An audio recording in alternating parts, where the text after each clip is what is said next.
नमस्कार।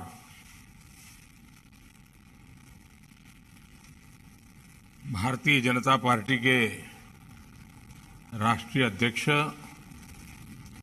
श्रीमान JP Nadda ji, party के सभी वरिष्ठ पदाधिकारीगण, गुजरात के लोकप्रिय मुख्यमंत्री श्रीमान भूपेंद्र भाई पटेल, संसद में मेरे साथी भाई सी.आर. पाटिल, देश भर से आए भारतीय जनता पार्टी के सभी महापौर, उपमहापौर, अन्य सभी महानुभाव, देवी और सज्जनों,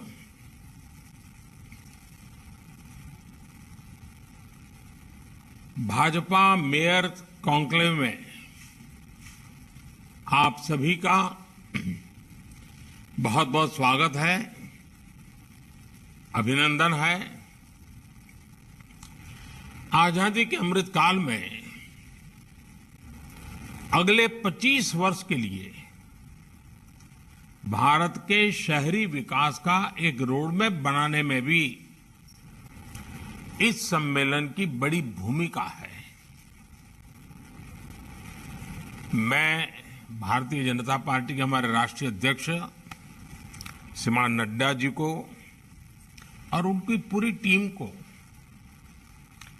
इस कार्यक्रम की कल्पना करने के लिए, इस कार्यक्रम की योजना बनाने के लिए हृदय से बहुत बहुत बधाई देता हूं, क्योंकि अपने आप में सामान्य नागरिक का संबंध अगर सरकार नाम की किसी व्यवस्था से सबसे पहले आता है तो पंचायत से आता है, नगर पंचायत से आता है, नगर पालिका से आता है, महानगर पालिका से आता है। सामान्य मानवीय का जीवन का रोजमर्रा का संबंध आप ही के लोगों के जिम्मे है और इसलिए इस प्रकार के विचार विमर्श का महत्व बहुत बढ़ जाता है। हमारे देश के नागरिकों ने बहुत लंबे अरसे से शहरों के विकास को लेकर भाजपा पर जो विश्वास रखा है उसे निरंतर बनाए रखना, उसे बढ़ाना हम सभी का दायित्व है। शायद आप लोगों में से जो लोग जनसंघ के जमाने की बातें जानते होंगे तो कर्नाटका में उडुपी नगर पालिका, जनसंघ के लोगों को वहां के लोग हमेशा काम करने का अवसर देते थे उडुपी, और जब स्पर्धाएं होती थी उडुपी हमेशा देश में अव्वल नंबर पर रहता था परफॉर्मेंस में। मैं ये जनसंघ के कालखंड की बात कर रहा हूं, यानी तब से लेकर अब तक सामान्य मानवी के मन में एक विश्वास पैदा हुआ है कि अगर ये व्यवस्थाएं भाजपा के कार्यकर्ताओं के हाथ आती हैं तो वो जी जान से जो भी सीमित संसाधन हो उसको लेकर के लोगों के जीवन में कठिनाइयां दूर हो, सुविधाएं उपलब्ध हो और विकास प्लान्ड वे में हो, हैफाजेड ना हो। साथियों, आज आप सभी जिस अहमदाबाद शहर में हैं उसकी अपनी बहुत बड़ी प्रासंगिकता है।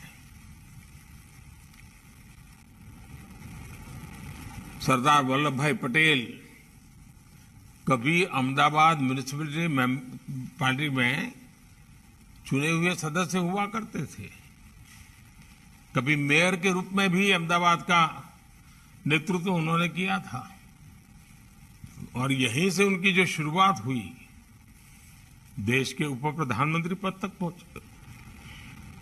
सरदार साहब ने दशकों पहले म्युनिसिपैलिटी में जो काम किए उससे आज भी बहुत सम्मान से याद किया जाता है।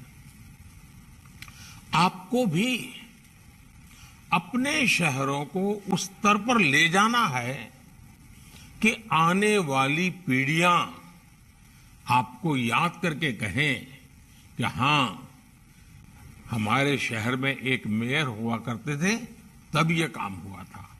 हमारे शहर में भाजपा का बोर्ड चुन करके आया था, तब ये काम आया था। भाजपा के लोग जब यहां सत्ता में आए थे, तब इतना बड़ा परिवर्तन आया था। ये लोक मानस में स्थिर होना चाहिए। साथियों, सबका साथ, सबका विकास, सबका विश्वास और सबसे महत्वपूर्ण बात है सबका प्रयास।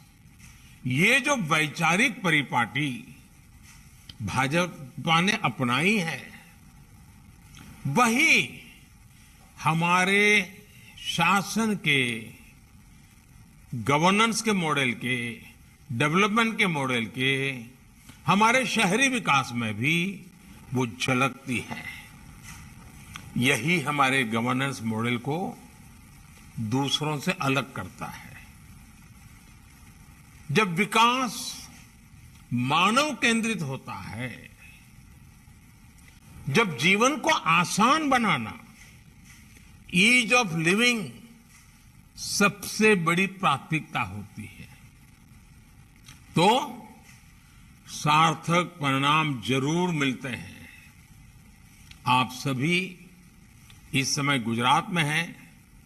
मैंने भी वहां कई वर्षों तक वहां की जनता की सेवा करने का मुझे मौका मिला। वहां पर से मुझे एमएलए बनने का मौका मिला। बाद में लोगों ने मुझे मुख्यमंत्री का भी काम दिया।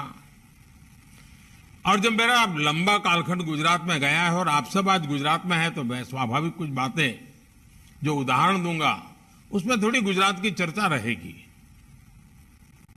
अब जैसे अर्बन ट्रांसपोर्ट की बात करें, तो गुजरात ही था जिसने बीआरटी जैसा प्रयोग सबसे पहले प्रारंभ किया था। आज देश के शहरों में ऐप बेस्ड कैब्स, यानी आप ऐप के द्वारा टैक्सी मंगवाते हैं, तुरंत मिल जाती है। ये बात आज हिंदुस्तान के में कॉमन हो गई है। लेकिन गुजरात में बहुत साल पहले इनोवेटिव रिक्शा सर्विस जी ऑटोज की शुरुआत हुई थी। और इनोवेशन किसी और ने नहीं, बल्कि हमारे ऑटो ड्राइवर्स की टीम ने ही किया था। आज रीजनल रैपिड ट्रांसपोर्ट सिस्टम और मल्टी मॉडल कनेक्टिविटी की इतनी चर्चा होती है, लेकिन गुजरात में बरसों पहले मल्टी मॉडल कनेक्टिविटी पर काम हो रहा है। ये सारे उदाहरण मैं आपको इसलिए भी दे रहा हूं क्योंकि इसमें हमें ये भी संदेश मिलता है कि हमें बहुत आगे की सोचकर काम करना होगा। मुझे पता है कि आप में से कई मेयर्स इस दिशा में बहुत अच्छा काम कर रहे हैं। और जब ये सम्मेलन हो रहा है, तो हमें एक दूसरे से बहुत कुछ सीखना है। साथ बैठेंगे, साथ बातें करेंगे, बहुत चीजें जानने को मिलेगी। हर एक के नए नए प्रयोगों का पता चलेगा।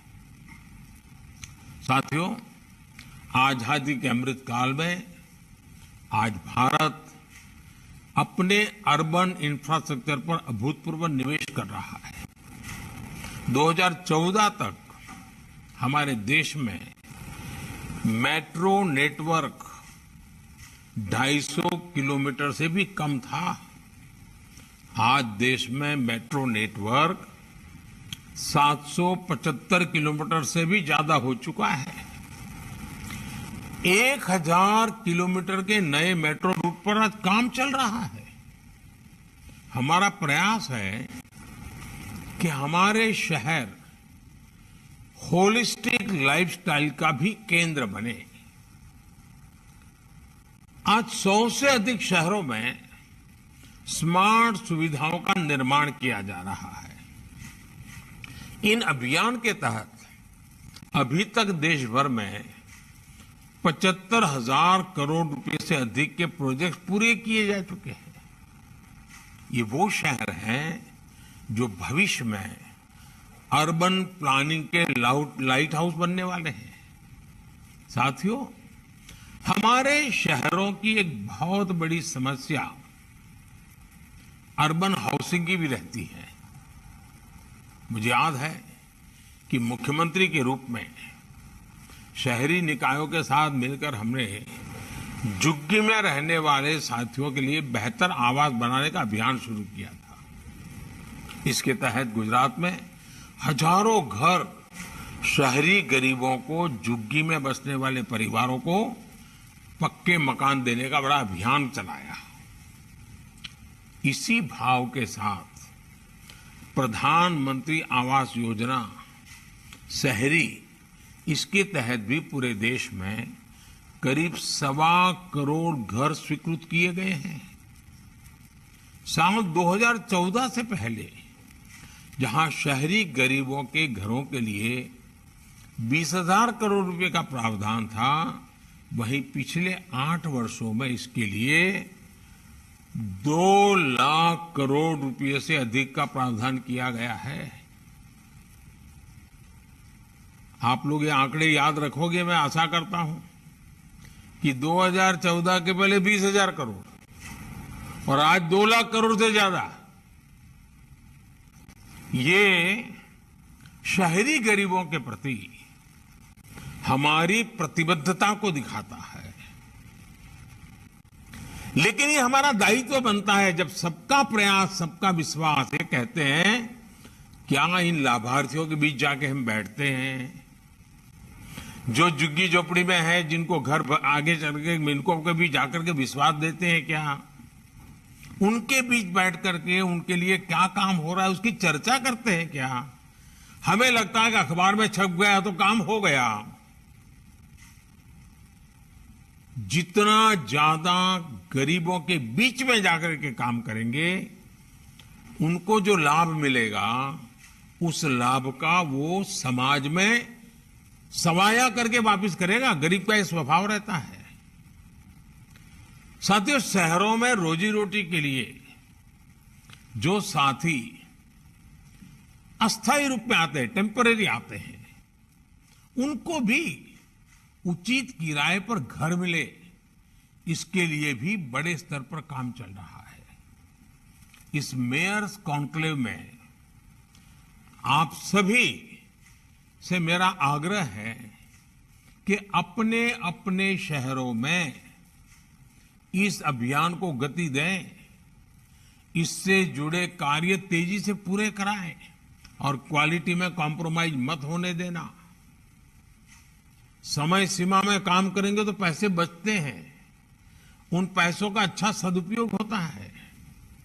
साथियों, शहरी गरीबों के साथ साथ जो हमारा मध्यम वर्ग है, उनके घर के सपने को पूरा करने के लिए भी सरकार ने हजारों करोड़ रुपए की मदद की है। हमने रेरा जैसे कानून बनाकर लोगों के हित सुरक्षित किए हैं, खास करके मध्यम वर्गीय परिवार। किस स्कीम में पैसा डाल देता था, स्कीम पूरी नहीं होती थी।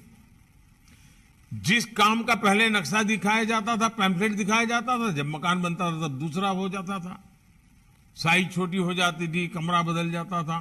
रेरा के कारण अब उसको ये अधिकार मिला है कि उसके जो निर्णय हुआ है वो चीज उसको मिलनी चाहिए। भाजपा के मेयर्स के रूप में, शहरों के मुखिया के रूप में रियल एस्टेट सेक्टर को बेहतर और ट्रांसपेरेंट बनाने का आपका दायित्व ज्यादा है। सुरक्षा के लिहाज से शहरों में बिल्डिंग का बेहतर और ट्रांसपेरेंट ऑडिट हो, ये बहुत आवश्यक है। पुरानी बिल्डिंगों का गिरना और बिल्डिंगों में आग लगना, ये चिंता का विषय होता है। अगर हम नियम कायदों का पालन करें, उसका आग्रही बने, उसको सुनिश्चित करना हमारी प्राथमिकता होनी चाहिए। साथियों, मैं आपको एक और बात बताना चाहूंगा। चुने हुए जनप्रतिनिधियों की सोच सिर्फ चुनाव को ध्यान में रखते हुए सीमित नहीं होनी चाहिए। चुनाव केंद्रित सोच से हम शहर का भला नहीं कर सकते हैं। कई बार शहर के लिए फैसला बेहतर होते हुए भी इस डर से नहीं किया जाता कि कहीं चुनाव में नुकसान हो जाए। अब मुझे याद है, मैं जब गुजरात में था तो 2005 में हमने अर्बन डेवलपमेंट ईयर मनाने का कार्यक्रम बनाया और करीब 100-150 ऐसे पॉइंट निकाले जिसके आधार पर शहर में चौराहे की चिंता करना, एंक्रोचमेंट को हटाना, सफाई की चिंता करना, बिजली के तार पुराने हैं तो बदलना, बहुत सारे पैरामीटर्स थे। और जन भागीदारी से चौराहों के सुशोभन के लिए भी बहुत काम हुआ। अब उसमें एक मुद्दा था एंक्रोचमेंट हटाना। अब जब एंक्रोचमेंट हटाना शुरू किया तो मुझे मेरे गुजरात के भाजपा के नेता मिलने आए। उनका कहना तो था, अभी तो हमारा कॉर्पोरेशन और पंचायतों का चुनाव आने वाला है, अपने कार्यक्रम कैसे ले लिया। आज मैं भी भूल गया था कि 2005 को मैंने अर्बन डेवलपमेंट ईयर बनाया, लेकिन उस समय चुनाव है, मुझे भी ध्यान नहीं था। जब सब लोग आए मैंने कहा देखो भाई, अब ये बदल नहीं होगा। हमें लोगों को समझाना होगा, लोगों का विश्वास बढ़ाना होगा। मैं जानता हूं कि जब हम एंकरेजमेंट को हटाते हैं तो जिसका जाता है उसको गुस्सा भी आता है, नाराजगी होती है। लेकिन मेरा अनुभव दूसरा रहा। जब हमने एक ईमानदारी से प्रयास शुरू किया तो लोग स्वयं आगे आए। लोगों ने जो अपना कभी आधा फुट, 1 फुट, 2 फुट कुछ न कुछ किया था, सबने हटाना शुरू किया। रोड खुल गए, रोड चौड़े बनने लग गए, क्योंकि उनको विश्वास हो गया कि यहां पर कोई भाई भतीजावाद नहीं है, मेरा तेरा नहीं है, एक कतार में जो भी है सबका हटाया जा रहा है। तो लोगों ने मदद की, अतिक्रमण हटा, रास्ते चौड़े हो गए। कहने का तात्पर्य यह है कि अगर हम सही काम करते हैं, जनहित में करते हैं, तो लोगों का साथ मिलता है, डरने की जरूरत नहीं जी। जब जनता को ईमानदारी दिखती है, बिना भेदभाव के अमल दिखता है, तब लोग स्वयं आगे बढ़कर के साथ देते हैं। साथियों, आर्थिक गतिविधियों के महत्वपूर्ण सेंटर्स के रूप में शहरों की प्लानिंग पर हमें विशेष फोकस करने की जरूरत है। हम चाहे या न चाहे, अर्बनाइजेशन होते ही रहने वाला है। शहरों का पर दबाव बढ़ने वाला है, शहरों की जनसंख्या बढ़ने वाली है, शहरों की जिम्मेवारियां बढ़ने वाली हैं, और ये भी सच्चाई है कि आर्थिक गतिविधि का केंद्र शहर में बहुत तेज गति से आगे बढ़ता है। और इसलिए हमें, अगर हम मेयर है तो मेरा शहर आर्थिक रूप से समृद्ध हो, मेरा शहर किसी न किसी प्रोडक्ट के लिए जाना जाए, मेरा शहर टूरिज्म के लिए आकर्षण का केंद्र बने, मेरा शहर उसकी एक पहचान बने। इन सारी चीजों में आर्थिक व्यवस्थाएं जुड़ी होती हैं। आपने देखा होगा इस वर्ष का जो बजट है उसमें अर्बन प्लानिंग पर बहुत अधिक बल दिया गया है। अब यह भी आवश्यक है कि शहरों की प्लानिंग को भी विकेंद्रीकरण होना चाहिए, डिसेंट्रलाइजेशन। राज्य के स्तर पर भी शहरों की प्लानिंग होनी चाहिए, सिर्फ दिल्ली से नहीं हो सकता है।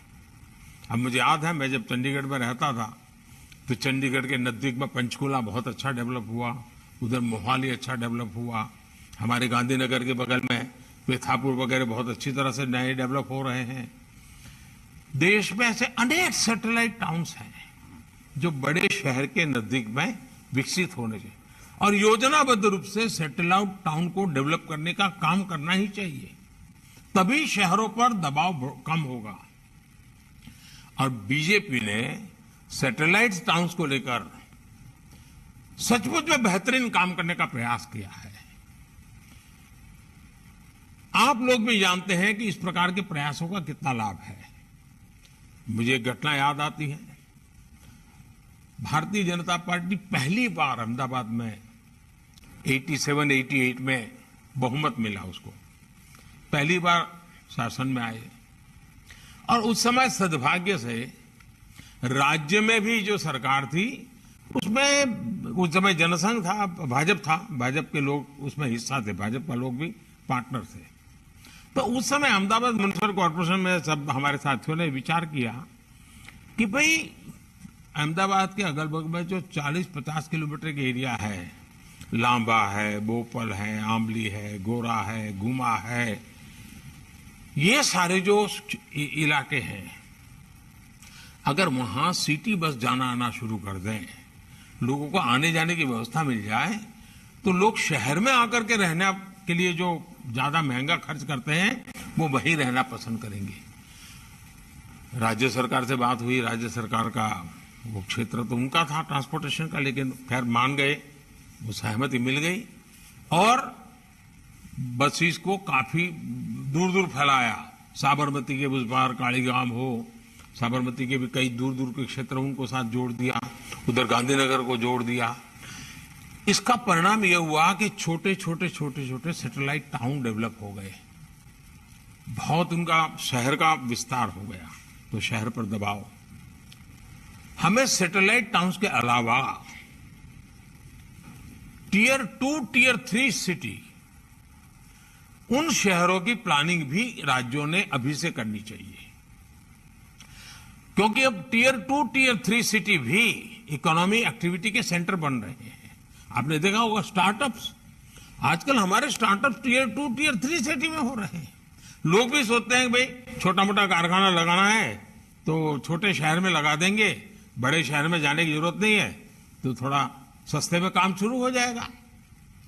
हम अगर प्लानिंग से टियर 2, टियर 3 सिटी को भी डेवलप करेंगे तो बड़े बड़े महानगरों पर जो दबाव आता है वो भी कम हो जाएगा और वहां पर रोजगार के अवसर भी बढ़ जाते हैं।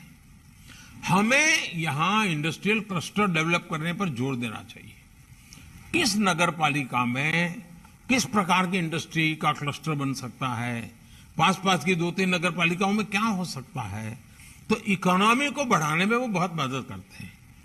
जो अर्बन प्लानिंग और कैपेसिटी बिल्डिंग में हमें स्टैंडर्डाइजेशन की बहुत आवश्यकता है। हमें कैजुअल, एडहोक इन चीजों से बाहर आ जाना चाहिए, नीति निर्धारित कर करके करना चाहिए। आप देखिए बदलाव अच्छे आएंगे, डिसीजन में भी ट्रांसपेरेंसी आएगी, ग्रे एरिया लगभग खत्म हो जाएगा। साथियों, स्थानीय निकायों को बजट के लिए ज्यादा से ज्यादा आत्मनिर्भर कैसे बना सके। देखिए, शहर का विकास करना है तो शहर को धन भी लगता है। कभी हम स्कूल के बच्चों को बताते ही नहीं है कि भी रोड बना है तो रोड कितना खर्चा लगा है, ये फुटपाथ बना है तो फुटपाथ का कितना खर्चा लगा है, ये पैड लगाने के लिए जो लोहे का हमने सुरक्षा कवच बना है उसका कितना खर्चा लगता है, ये बिजली के खंभे लगे वो कितना खर्चा। समाज को भी, लोगों सामान्य मानव को पता नहीं होता है कि सारी चीजों का कितना खर्चा लगता है। वो अपने घर में एक छोटी भी दीवार बनाता है तो उसका खर्चा पता चलता है, लेकिन नगर में इतने सारे खर्चे उसको पता नहीं होता है। हमें उसको प्रशिक्षित करना चाहिए, बच्चों को समझाना चाहिए, देखो इतना महंगा होता है, इसको नुकसान नहीं होना चाहिए, हमारी संपत्ति है। समाज को जोड़ते रहना चाहिए। साथियों, अर्बन प्लानिंग में हमने देखा होगा कि शहर के सामान्य मानवीय की सुविधाओं को कौन संभालता है भाई? बड़ा वर्ग जो है वो कोई बड़े बड़े मॉल में नहीं जाता है, उसकी तो आवश्यकता है रेहड़ी पटरी वाले पूरे करते हैं। रेहड़ी पटरी वाले जो होते हैं, ठेले वाले लोग होते हैं, जो मोहल्ले में आके सब्जी बेचते हैं, अखबार वाले आते हैं, कपड़ा बेचने वाले आते हैं, कभी फुटपाथ पर बैठे हुए लोग, वे भी इकोनॉमी का एक बहुत बड़ा ड्राइविंग फोर्स होते हैं और सामान्य मानवीय की सेवा बहुत करते हैं। क्या हमारे पास उनकी योजना है क्या? आप देखिए, स्वामित्व योजना, पीएम स्वनिधि योजना चल रही है। मैं आप सभी मेयरों से आग्रह करूंगा कि आपके महानगर में एक भी रेहड़ी पटरी वाला ऐसा न हो कि जिसका रजिस्ट्री न हुई हो, पीएम स्वनिधि से बैंक से उसको पैसा न मिला हो और उसकी ट्रेनिंग न हुई हो, मोबाइल फोन से डिजिटल वो कैसे लेन देन करे। वो सब्जी बेचेगा, दूध बेचेगा तो भी डिजिटली पैसा लेगा, वो देगा। वो थोक में सब्जी खरीदने जाएगा तो भी डिजिटली पेमेंट करेगा। अगर वो ये करता है तो उसके ब्याज में धीरे धीरे कटौती की जाती है। इतना ही नहीं, उसे कुछ इनाम भी दिया जाता है। आप बताइए, रेहड़ी पटरी वाले प्राइवेट में जो महंगे ब्याज से पैसे लाते हैं उनको कितनी मुक्ति मिल जाएगी। और मैं तो ये भी कहूंगा कि साल में एक बार इन रेहड़ी पटरी वालों का परिवार के साथ सम्मेलन करना चाहिए। उनके बच्चों में जो टैलेंट हो उनको इनाम देना चाहिए। उन बच्चों के द्वारा गीत संगीत के कार्यक्रम करने चाहिए। ये एक बहुत बड़ी ताकत होते हैं जी। मैं तो चाहूंगा जितने मेयर बैठे हैं उसको करें, ताकि उनको भी लगेगा वो महानगर की सेवा कर रहे हैं, वो जनता का भला करने के लिए काम कर रहे हैं। देखिए, आज करीब 35 लाख ऐसे हमारे रेहड़ी पटरी वाले साथी हैं जिनको बैंक से पैसा मिला है। और मैंने देखा है कि वो समय के पहले वापस भी देते हैं और नया ऋण भी ले लेते हैं। साथियों, ये सिर्फ वन टाइम कर देने की जरूरत है, ये लगातार उसका व्यापार चलेगा बैंकों के साथ। और डिजिटल पेमेंट से उसको बहुत लाभ मिलेगा, उससे गति मिलेगी। देखिए, पीएम स्वनिधि का आप अपने शहरों में व्यापक विस्तार करें और इनको होने वाली परेशानियों को कैसे आप कम कर सकते हैं, उनको ट्रेनिंग करो। आप उनके साथ बैठिए और उसमें आपकी ताकत बढ़ेगी। आप जरा उनसे बात करके देखो। साथियों, शहरों की समस्याओं को सुलझाने के लिए ये भी आवश्यक है कि हमें हमारी आदतें बदलनी पड़ती हैं। नागरिकों के बिहेवियर में चेंज लाना पड़ता है, वरना हमने तो देखा है लोगों का स्वभाव कैसा होता है। कुछ लोग जल्दी उठ जाते हैं, क्यों? तो अपने घर का कचरा साफ करके बगल वाले के घर के सामने डाल देते हैं। फिर बगल वाला जब कूड़ा कचरा साफ करता है तो वो उठा करके इस घर के सामने डाल देता है।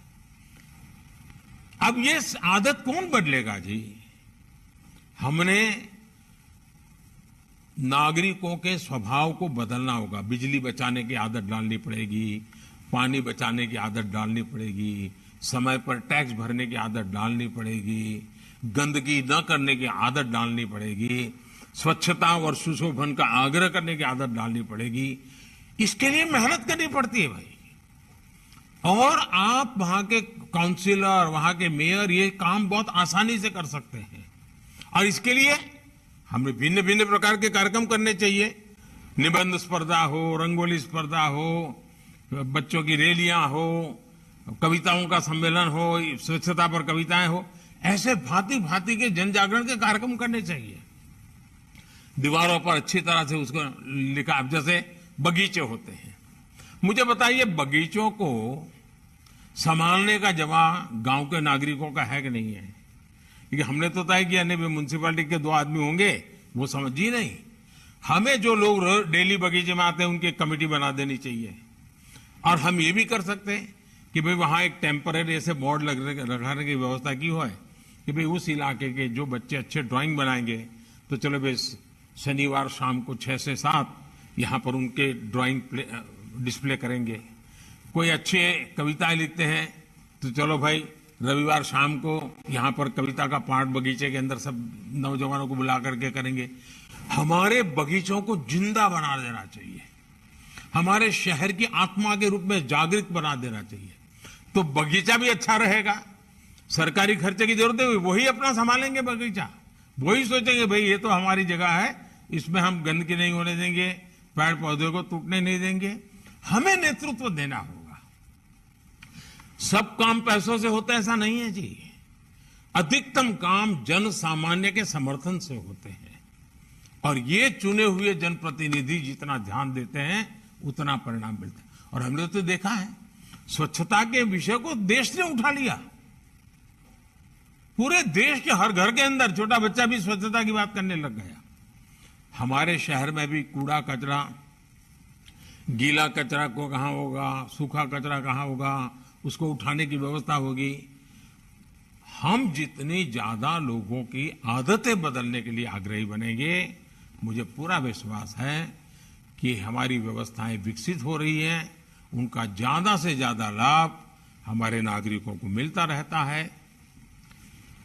हमें ये सारी चीजों को ध्यान रखते हुए आगे बढ़ना है, उसका आगे चल के काम में उपयोग हो गया।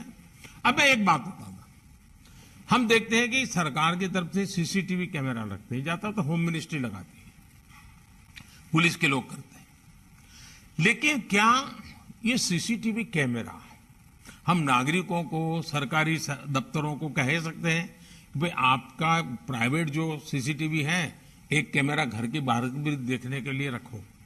कितने सीसीटीवी कैमरा का नेटवर्क खड़ा हो जाएगा, बिना खर्चे हो जाएगा। अच्छा, अभी हम क्या करते हैं, सीसीटीवी कैमरा का उपयोग क्राइम डिटेक्शन के लिए करते हैं। अगर ट्रैफिक कंट्रोल करना है तो भी सीसीटीवी कैमरा का उपयोग हो सकता है। स्वच्छता के लोग काम करने वाले समय पर आए कि नहीं आए, वो भी सीसीटीवी से देखा जा सकता है। एक ही चीज का मल्टीपल उपयोग कैसे हो? अब आपने देखा कई शहरों में integrated command and control centre बन चुके हैं, उन्हें भी मल्टीपल यूटिलिटी के रूप में उपयोग किया जा सकता है। और इसके लिए हमें जुड़ना पड़ता है जी, हम उसके साथ इन्वॉल्व हो जाते हैं तो हम कर सकते हैं। देखिए, आप सभी जानते हैं, मान लीजिए आपका अच्छा सा मकान है, घर के पास बढ़िया महंगी गाड़ी भी खड़ी है, लेकिन अगर परिवार में ढंग से कुछ चीजें नहीं है, सब इधर उधर पड़ा हुआ है, सोफा का ठिकाना नहीं, चेयर का ठिकाना नहीं, कोई भी व्यक्ति आएगा उसके वो कार देख करके उसको अच्छा लगेगा, अंदर वो गंदा देख करके बुरा लगेगा, वो आपके घर की छवि कहां से ले जाएगा? आपने कैसा व्यवस्था रखी उस पर कर जाएगा, आपका रहन सहन कैसा है। हमारे शहर की छवि भी हम कैसे रहन सहन रखते हैं इस पर निर्भर करता है। और इसलिए हमें सौंदर्यीकरण, ब्यूटिफिकेशन, मैं तो लगातार कहता हूं हर बोर्ड में हर महीने सिटी ब्यूटी कंपटीशन होते रहना चाहिए और इनाम घोषित होना चाहिए कि इस बार चलो भाई 13 नंबर का बोर्ड ब्यूटिफिकेशन में आगे आया, 20 नंबर का बोर्ड आया, 25 नंबर का बोर्ड आया। लगातार स्पर्धा चलनी चाहिए और नागरिकों के बीच में स्पर्धा खड़ी होनी चाहिए। सिटी ब्यूटी कंपटीशन ये शहर का स्वभाव बनना चाहिए और दुनिया में नाम तब होता है ना। और इसलिए मैं चाहता हूं कि हमें शहर को व्यवस्थित भी रखना है, शहर को सुंदर भी रखना है। उन छोटी छोटी बातों का ध्यान हमें रखना होता है। अब देखिए, ये जयपुर पिंक सिटी, दुनिया भर के टूरिस्ट देखने के लिए आते हैं। क्या कारण है भाई? किसी ने तो पिंक सिटी बनाया। हमारा आनंद कभी देखेंगे, वो क्रीम सिटी के रूप में उन्होंने प्रयास किया है, तो धीरे धीरे उसकी एक पहचान बन जाएगी। अब आप भोपाल की पहचान क्या लोग कहेंगे, भाई तो झीलों का शहर है। यानी किसी ने कुछ न कुछ किया है, प्लानिंग किया है, तब जाकर के उस शहर की पहचान बनी है। क्या आपने तय किया है कि भाई मेरे शहर ग्रीन सिटी के रूप में जाना जाएगा, मेरा शहर इस बात के लिए जाना जाएगा, मेरा शहर इस बात के लिए उसकी पहचान बनेगी और लोगों को भी लगेगा इसमें कोई कॉम्प्रोमाइज नहीं करना है। अगर आप इसको लोगों को प्रोत्साहित करेंगे, मुझे पक्का विश्वास है कि आप अच्छे ढंग से इसको कर सकते हैं। और टूरिस्ट भी एक बहुत बड़ा इनकम का साधन होता है। लोगों को मन करना चाहिए, आप यानी अच्छा शहर होगा, सुंदर शहर होगा तो लोग अपना रोजी रोटी उद्योग करने के लिए भी वहां आना पसंद करेंगे। और इसलिए मेरा आपसे प्रयास है, उसी प्रकार से जब सिटी लाइफ में परिवर्तन आता है तो उसका एक लाभ भी मिलता है। अब आप देखिए, अहमदाबाद में साबरमती रिवर फ्रंट, या आप कभी कांकरिया झील की बात करेंगे, किसी समय ये ऐसी स्थिति थी, वो नगर के लोगों को बोझ लगती थी, आज वो नगर के लोगों का गर्व बन गई। अब उसको संभालने का काम भी नगर के लोग करने लगे और उसी का परिणाम है आज देखिए अहमदाबाद को हेरिटेज सिटी का दर्जा मिला हुआ है। हेरिटेज वॉक के लिए लोगों का सुबह कार्यक्रम होता है, उसके लिए टूरिस्ट आते हैं। मुझे एक विषय और भी कहना है, दुनिया के अंदर आपने देखा होगा हर शहर का अपना एक सिटी म्यूजियम होता है। क्या आपको नहीं लगता है कि आपका शहर का भी सिटी म्यूजियम हो? शहर का इतिहास क्या है, शहर की विशेषता क्या है, शहर में कब क्या हुआ था, बढ़िया से पुराने पुराने फोटो हो, ऐसा अगर आप करें तो मुझे बताइए कि आपके शहर को, नई पीढ़ी को, आपके शहर के बच्चों को, उनको काम आएगा कि नहीं आएगा? अब देखिए, इन दिनों आजादी का अमृत महोत्सव, पॉलिटिकली सोचते तो हम क्या करते हैं, राजनीतिक लाभ गैर लाभ के लिए सोचते तो क्या करते हैं, अगर नेताओं की छवि चमकाने का कार्यक्रम करना होता तो क्या करते हैं, कोई एक बहुत बड़ा पिलर खड़ा कर देते हैं, विजय स्तंभ खड़ा कर देते हैं, कोई एक गेट बना देते आजादी का अमृत महोत्सव की यादगिरी में। हमने ऐसा नहीं किया, हमने दूसरा किया। हमने क्या किया, हर जिले में 75 तालाब बनाएंगे, 75 अमृत सरोवर बनाएंगे। आप देखिए, कल्पना अपने आप में मानव जाति की कितनी बड़ी सेवा करेगी। आजादी का उत्सव भी हो जाएगा और हमारे यहाँ तालाब की एसेट बन जाएगी। अब हमारे यहाँ पुरानी वावड़ियां होती हैं, पुराने तालाब होते हैं, क्या उसकी सफाई, उसका रख रखाव हम मेयर के नाते उसके लिए चिंता करते हैं क्या? हमारा बोर्ड चिंता करता है? बहुत सारे शहर हैं, वहां से नदी गुजरती है, क्या नदी उत्सव मना करके नदी के महात्म्य को हम महत्व देते हैं क्या? हम शहर का जन्म दिवस मना करके शहर के लिए लोगों का लगाव बढ़ाते हैं क्या? जन भागीदारी विकास के लिए बहुत आवश्यक है। देखिए, हर शहर में नए नए व्यंजन होते हैं, हर शहर की अपनी विशेषता होती है। अब आप मुंबई में जाएंगे तो कहे भाई खाऊ गली जाना है, अहमदाबाद में जाएंगे तो कहे माणिक चौक जाना है, दिल्ली में जाएंगे तो कहे परोठे वाली गली में जाना है, बनारस में जाएंगे तो कहे कचौड़ी वाली गली में जाना है। यानी हर शहर में ऐसी विशेषता होती है। लेकिन क्या कभी आपने पुराने जमाने में जो चला अभी उसको हाइजीनिक दृष्टि से, हाइजीन फोकस करते हुए, वहां पर बेचने वाले लोग साफ सुथरे हैं, उनके हाथ में कुछ पहना हुआ है, हाथ नहीं लगाते हैं, पानी को हाथ नहीं लगाते हैं। अब देखिए, लोग कॉन्शियस सोसाइटी बनी है तो लोग 5 स्टार होटल में जाना पसंद नहीं करेंगे, गली में आकर के खाना पसंद करेंगे। यहाँ तो बहुत साफ सफाई बहुत होती है। क्या आप अपने शहर में कम से कम एक इलाका ऐसा नहीं बना सकते? पक्का बना सकते हैं दोस्तों। लोग याद करेंगे कि हाँ भाई, पहले तो यहाँ ऐसे ही लोग खड़े हो जाते थे, कोई पानी पूरी बेचता था, कोई पकौड़े बेचता था, अब इतना शानदार हो गया। और जब शानदार होगा तो लोग 2 रुपये ज्यादा देने के लिए तैयार हो जाते हैं। सौंदर्य भी बढ़ता है, स्वास्थ्य के लिए भी लाभ होता है। ये सारी चीजें एक दूसरे से जुड़ी हुई है। देखिए, बीते 8 वर्षों में सतत प्रयासों से आज स्वच्छता को लेकर अभूतपूर्व जन जागृति हम देख रहे हैं। लेकिन उसको भी अब नेक्स्ट स्टेज पर लेना पड़ेगा, हमें नेक्स्ट जनरेशन सोचना पड़ेगा। स्वच्छता को हमें स्थिर बनाना है, स्थायी बनाना है, तो solid waste management, waste to wealth, ये हमारी व्यवस्था का, हमारी योजना का हिस्सा होना चाहिए। 2014 से पहले की तुलना में सॉलिड वेस्ट की प्रोसेसिंग कभी 18% होती थी 2014 के पहले, आज हम 75% तक पहुंचे हैं। लेकिन वह रुकना नहीं है जी, हमें इस अभियान को और तेज करना है। शहरों में जो कूड़े के पहाड़ हैं, उनसे मुक्ति पाने के लिए हमें अपने प्रयास बढ़ाने हैं। अब देखिए, सूरत की बात होती है, इंदौर की बात होती है, कैसे हुआ? यही किया गया। अब तो इंदौर में तो कूड़े कचरे में से उन्होंने गैस का प्लांट लगा दिया है, कमाई शुरू कर दी है। यानी एक प्रकार से उसमें तो कमाई आना शुरू हो जाती है। सामाजिक संगठन भी उसके साथ जुड़ जाते हैं। और मैं चाहूंगा कि हम इस दिशा में प्रयत्न करें। कितने ही शहरों में देखते हैं कि युवाओं ने मिलकर के छोटे छोटे संगठन बनाए, एनजीओ बनाए, वो स्वच्छता का काम करते हैं, सुशोभन का काम करते हैं।